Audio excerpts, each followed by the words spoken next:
1,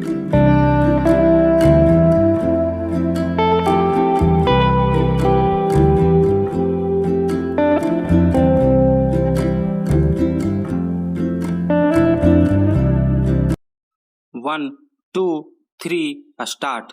किसी भी बच्चे के भीतर रचनात्मकता की असीम संभावनाएं होती हैं।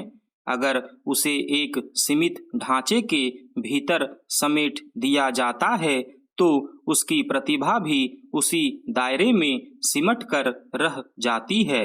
इसलिए बचपन और किशोरावस्था में ही रुचियों की पहचान करके अगर किसी बच्चे को उसकी रुचि के क्षेत्र में जानने, समझने और कुछ करने का अवसर दिया जाए तो पूरी संभावना है कि भारी तादाद में बच्चों की प्रतिभा सामने आएगी और उसका लाभ देश और समाज को मिलेगा।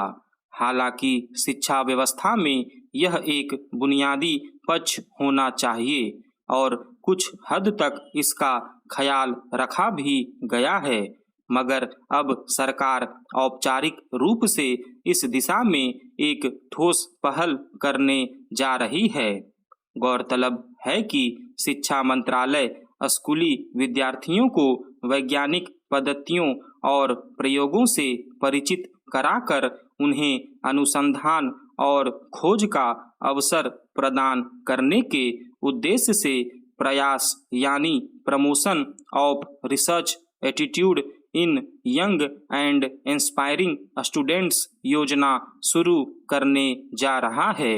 इस योजना का मकसद युवा विद्यार्थियों के बीच वैज्ञानिक चिंतन उत्पन्न करना और साक्ष्य आधारित विज्ञान प्रक्रिया, नवीनता और रचनात्मकता का विकास करना है। यह एक तथ्य है कि बच्चों और किशोरों में खोजने और सीखने की प्रक्रिया काफी तीक्ष्ण होती है, खासकर अगर पढ़ाई लिखाई के दौरान उनकी रुचि के विषय को निर्बाध तरीके से विकसित होने दिया जाए तो उनकी रचनात्मकता अक्सर कुछ नया खोज लाती है। लेकिन हमारे यहाँ आमतौर पर निर्धारित पाठ्यक्रम ज्यादातर बच्चों के लिए शिक्षण के ढांचे का एक अनिवार्य हिस्सा होता है और उसी के मुताबिक उन्हें अपनी पढ़ाई पूरी करनी होती है। इसमें कई वैसे बच्चों की प्रतिभा दबी रह जाती है जिनकी अभिरुचियों को सही दिशा और उसे समझने का अवसर नहीं मिल पाता है, बल्कि इसके उलट ऐसे मामले आम हैं जिनमें स्कूली शिक्षा के दौरान कई बार अभिभावक बच्चों को ऐसे विषयों की पढ़ाई में झोंक देते हैं जिसे उन्हें जबरन पढ़ना पड़ता है। यह मान लिया जाता है कि निर्धारित पाठ्यक्रम और अभिभावकों की इच्छा के मुताबिक ही बच्चों की शिक्षा दीक्षा होनी चाहिए।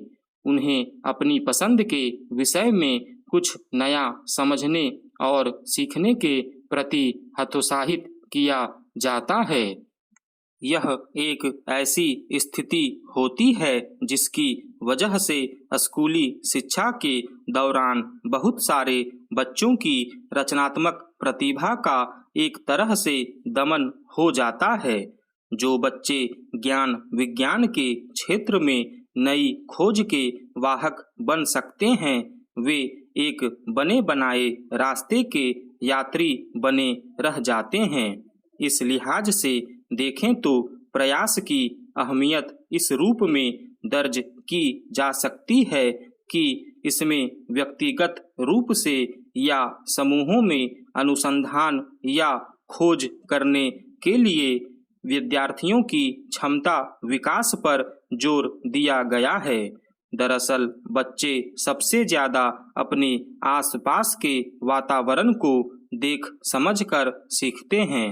शायद यही वजह है कि इस योजना के तहत किसी स्थानीय समस्या की पहचान और उसका अध्ययन करने इसके पीछे के वैज्ञानिक कारणों की जांच करने और समाधान खोजने के साथ साथ किसी विचार, कल्पना या अवधारणा पर शोध करने पर जोर दिया गया है। जाहिर है, अगर बच्चों और किशोरों के मनोविज्ञान की समझ रखने वाले विशेषज्ञों के सुचिंतित निर्देशन में सही दिशा में अवसर उपलब्ध कराए गए तो यह योजना विद्यार्थियों की कल्पनाशीलता और रचनात्मकता के आकाश को विस्तार देने के लिहाज से एक अहम पहल साबित हो सकती है। स्टॉप।